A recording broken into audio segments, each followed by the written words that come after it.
What's going on, guys, and welcome back to another episode of Club and Country. This is episode number 97, and we start today's episode off with a game against Real Sociedad here at El Sardinero in La Liga. And of course, this game comes on the back of the absolutely fantastic, unexpected 4-0 victory over Anderlecht away in Belgium in the last game in the last episode. So coming into this game, as you can see by the team, there was one change. There was two changes really. Obviously, Perez coming in for the injured Morata, who's now out for 3 months, and also we did drop Torres as he was quite tired coming into this game.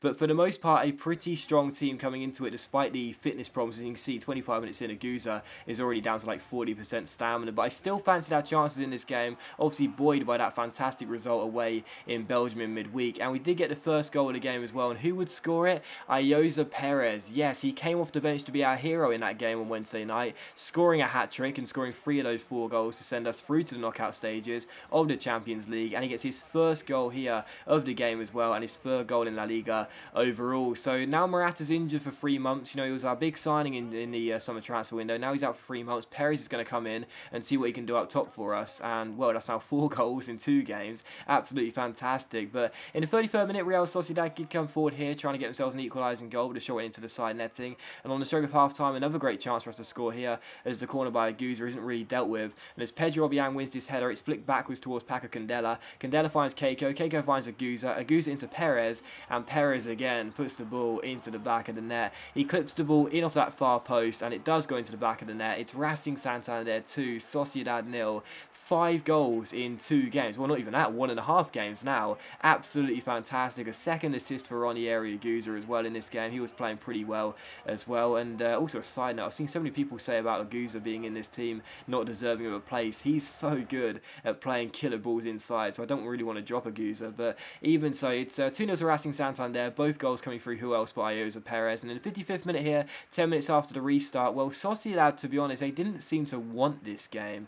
And that was a real surprise, because we had tired legs out there, and yes, we had a fantastic win against Anderlecht, but we've still been in a bit of an inconsistent run of form of late. But they just didn't really seem to attack us that much, and as Paco Candela goes pretty close there after some nice passing play, the shot is saved and is turned away. And in the 68th minute here, as Paco Candela wins the ball, again we try and pass out from the back, but this time make an absolute terrible mistake with Borja Lopez. It's played inside, and thankfully for us, on one of the very few attempts Sociedad came forward, Ruben Blanco is there to spare my blushes. So big mistake there, but thankfully for us, it's a great save by our goalkeeper, and it's still 2-0. And in the 83rd minute, it was still 2-0 to Racing Santander. Sociedad just did not seem to want this game at all. Maybe they were tired as well coming into the game, because they didn't show any energy whatsoever. And after some nice passing here, Keiko finds Pedro Obiang. Obiang finds Jesse Rodriguez. Great chance to make it 3-0, but the goalkeeper pulls off a great save and denies what would have been a very lovely team goal. That was really nicely worked on the pitch there, but sadly for us, Rodriguez's strike was well saved by the goalkeeper, and Rodriguez has been struggling this season as well,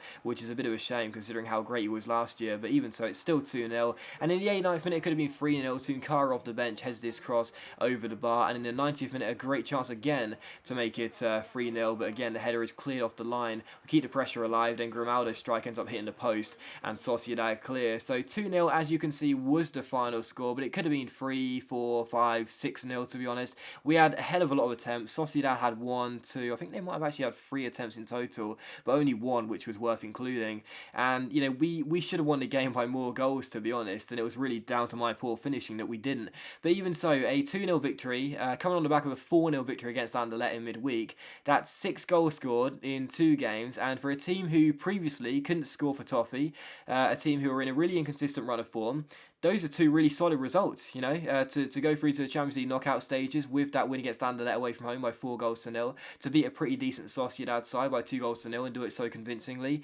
2 pretty decent results, and I would hope now that we're pretty much past that stage and we'll start to win games a lot more convincingly like we were at the start of the season. You know, we were really good at the start of the season, then we hit a bit of a speed bump, started to lose and draw a couple of games in quick succession, not really getting the results we needed. Hopefully now we're past that stage and we're going to go go into a really good run of form and, keep it, maintain it, to be honest. But still, we take on Girona for the second of 3 games in today's episode here. Now, of course, this is the Copa del Rey. This is a Segunda Division side, and we drew the first leg at El Sardinero, a goalless draw. It was really, really poor. I mentioned how they parked the bus from minute 1. They were playing a 5-3-2. I couldn't break it down.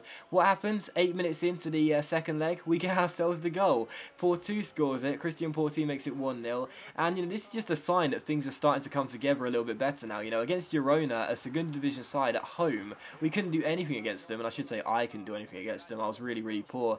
But, 8 minutes into this game, after struggling to score against them, we get ourselves the opening goal. So 1-0 to Racing Santander. But, well, in the 41st minute, a bit of a rookie error from me. I tried to pass the ball backwards and I didn't put enough power on it. It was intercepted. It was played backwards. And as you can see, Girona did finish the ball past Pacheco and made it 1-1. And I've said before, I play out from the back a lot. I pass the ball backwards a lot. With this team, I crossfield the ball a lot. I basically just try and retain as much possession as possible. And sometimes I'll make mistakes. I'm an honest person. I make a lot of mistakes, not just in FIFA, but in real life as well. And, that sort of stuff, it happens. It happens. It's a mistake. I couldn't do much about it once I gave the ball away. I know they'd probably score, and they did. So Girona back in the game, 1-1 here, but it was all my fault, and I couldn't blame the team for that. So 1-1, Girona back in the game, but of course, due to the away goal ruling, they would have to score another goal if they were to go through. Otherwise, we will go through on away goals, as they didn't score at El Sardinero, and we have scored here. So it's still 1-1. To be honest, though, it was a pretty balanced game. Both teams had chances to score more goals, but I honestly believe that we were the better side over 90 minutes. And, I hit the post here with Correo Amado coming off the bench to make his debut in this game, one of our academy products. And I felt as though we were the team that were in control. And, I honestly, had I put more effort into this game, had I really gone for it, had I started a few first-team players as well, as it was, of course, a much-changed side, we would have won the game pretty convincingly. But in the end, we did draw 1 goal each, but of course, it doesn't really matter because we do go through on the away goal ruling. So I was disappointed to concede our first goal there in a few games, and obviously I was pretty disappointed to know that it was my mistake. And again, I hold my hands up. I shouldn't have passed the ball backwards, but I just try and retain as much possession as possible, and I made a bit of an error there. But we still got the result we needed. We got an away goal draw, and we go through to the next round of Copa del Rey, and we'll take it. It's not convincing, and again, had I had better finishing, it would have been.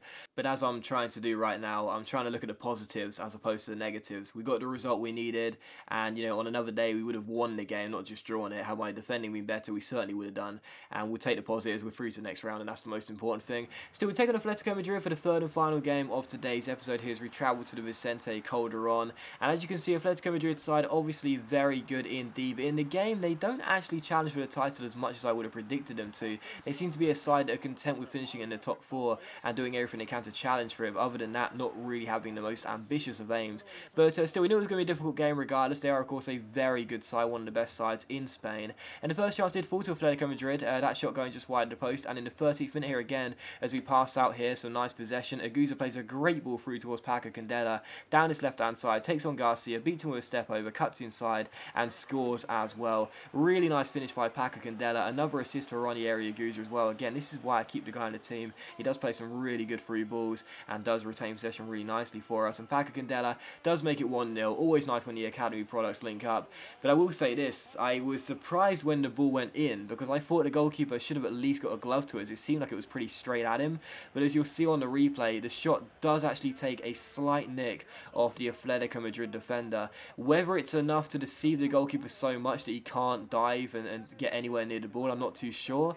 But even so, it does take a nick. I guess that's why the goalkeeper was a little bit deceived. And Digimon Paco Candela is still going to claim the goal though. And we do take the lead. So Atletico Madrid 0, Racing Santander 1. And in the 26th minute here, Elise finds Oliver Torres. Torres turns his man and plays the ball inside towards Jesse Rodriguez. And Jan Oblak makes a very good save to keep it at 1-0. So we almost doubled our advantage there, but it was still 1-0. In the 33rd minute though, Koke goes down the right hand side for Atletico Madrid and plays it inside towards Miller. Miller finds Paul Pogba, and Pogba smashes the ball past Ruben Blanco and makes it Atletico Madrid 1, Racing Santander 1. And if you give Pogba an inch of space from like 35 yards out, he'll probably score. If you give him that sort of space inside the area, close to the penalty spot, he's definitely going to score. So easy finish for Pogba really. The shot power was just, it was always going to go past Ruben Blanco in a flash, and it did. So 1-1, Atletico Madrid are back on level terms. Not much really happened in the second half until the 76th minute when Rodriguez goes through 1-on-1. Great chance to make it 2-1 for us to retake the lead, but Jesse Rodriguez really is struggling this season. reason, ends up hitting the post, and it's still level here at the Vicente Calderon. But in the 81st minute, Atletico Madrid had a chance to win it, but thankfully for us, Ruben Blanco makes a brilliant save to the 9-man Zukic, who was going one-on-one. Fantastic stop by our goalkeeper, but from the following corner, Arda Turan crosses the ball in, and how many times those balls into the 6-yard box, it's pretty much straight at Ruben Blanco. He goes to punch it away, and if nothing else, even though really frustrated to concede the goal, it was still pretty funny how Ruben Blanco actually punches the Atletico Madrid player in the back of the head, completely floors him with a KO there, and well, he gets taken down. It's pretty funny watching it on the replay, but it was still frustrating to know that Atletico Madrid score, and it was how the game would finish as well. Atletico Madrid 2, Racing Santander 1. So we do lose, and sadly for us, the inconsistent patch, I thought we were getting out of it, but sadly it does continue, and we're still not back to where we want to be and winning games in quick succession. But that is going to end the episode. So as always, guys, a big thank you for watching the video. I really hope you have enjoyed it. If you enjoyed today's episode of Club and Country, then please do leave a like, and I'll see you for the next episode of Club and Country very soon.